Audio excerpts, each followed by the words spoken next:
Hajduk je već sada napravio dobar rezultat, gledali smo svi prvu utakmicu, ja predlažem da se prisjetimo kako je to bilo u Bariju. Izvodio slobodni udarac u vrlo neugodnoj situaciji. Morfeo obično pokušava to na brzinu napraviti, evo tog trenutka, ali dobra reakcija Tončija Gabrića. Još dok se postavljala splitka obrana, Fiorentina je to iskoristila i Amor je uputio prvi ozbiljni udarac prema Tončiju Gabriću. U odličnoj formi ove sezone. Prvi strijelac našeg prvenstva trenutno s 5 pogodaka. Skoko, to je pozicija za izravni udarac prema vratima i dodirnula je lopta Gredu. Dodirnula je lopta Gredu. Josip Skoko uzvratio je na onaj pokušaj Amora. To doista vrijedi vidjeti iz ovog kuta ponovno. Malo sreće je trebalo Splićanima i mogli smo zajedno uživati već ovako rano u utakmici. Opasno može biti Batistuta i lijevom nogom ipak nije tako precizan i uspješan kao desnom Gabriel Batistuta. Drugi ozbiljniji pokušaj, ako ga možemo tako nazvati, Fiorentine da eventualno ugrozi splitska vrata. Kratki dogovor Računica Skoko. Računica i Toldo je otišao u pravu stranu. Ali udarac koji vrijedi zapisati, 40. minuta prvog dijela. Drugi veliki pravi pokušaj Splićana nakon Grede Skoke. Baturina je tu ispred njega, odlučio se za Vučka i Vučko malo lopta za leđa, još mu je tu zasmetao Repka, ali i to je potez i to je trenutak koji vrijedi zapamtiti.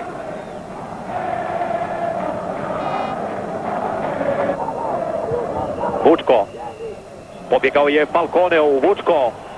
Vučko još uvijek, Vučko i Toldo. Vučko, hoće li uđi ta lopta? Hoće. Hoće, 45. minuta, Jurica Vučko. 1:0 za Splićane. Krasno proigravanje, još ljepši završetak akcije i najljepši mogući odlazak na odmor Hajduka.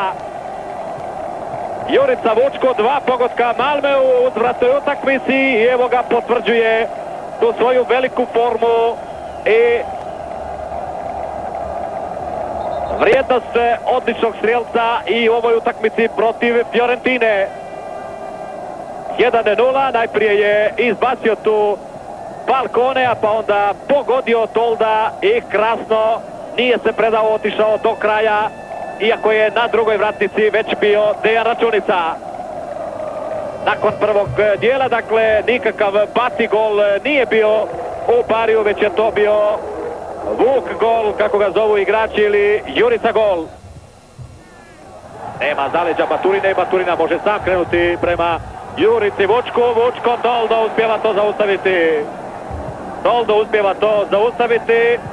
4. minuta nastavka, velika prigoda Hajduka i Splićani su možda mogli već sada nokautirati veliku Fiorentinu.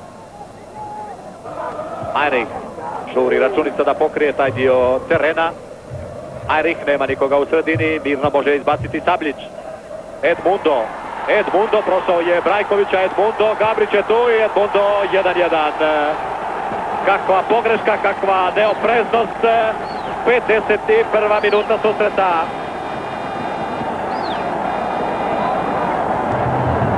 Svađao se, gurao, iznudio 2 žuta kartona Splićana u prvom dijelu. Nije puno pokazivao, ali evo sada zablistao je u pravom trenutku za Fiorentinu. Pogledajmo, tu je Sabljić bio, pa Brajković nije otišao dovoljno čvrsto na Edmunda da ne napravi prekršaj. Pokušao je spasiti to Gabrić i bilo je prekasno za Splićane. Otnio je sve pred sobom i porušio Edmundo.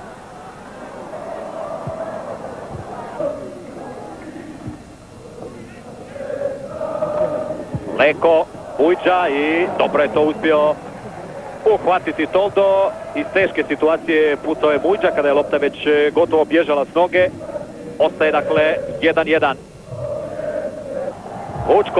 Vučko ide sam, 1:1 protiv Tolda. To mora biti crveni karton i krasna pozicija za Splićane. Odmah ide jasno Toldo prema sucu, pokušava pritiskom to nešto iznuditi, ali crveni karton za Morena Torričelija. Leko, Računica na jednoj, Skoko na drugoj strani, skoče pucati, Računica i pogodio je tamo Amoroza. Biliškov dobro prati let lopte, ali iz pozadine dolazi Tarosi, Batistuta sam, Batistuta, Edmundo i 2-1, nevjerojatno, nevjerojatno kakva je to pogreška i kakav je to pad koncentracije. 30 minuta, nigdje Fiorentine nije bilo i samo smo čekali kada će uslijediti novi nokaut, a onda je Batistuta jednim potezom izbacio dvojicu splitskih igrača i otvorio sjajnu mogućnost Edmundu da se drugi puta upiše na listu strijelaca. Iskustvo je vjerojatno bilo ključno u ovoj utakmici i taj strah koji se... Komentar, šteta. Moglo se i više, sigurno u ovoj utakmici. Puno je šansi bilo i šteta što nismo izvukli puno povoljniji rezultat.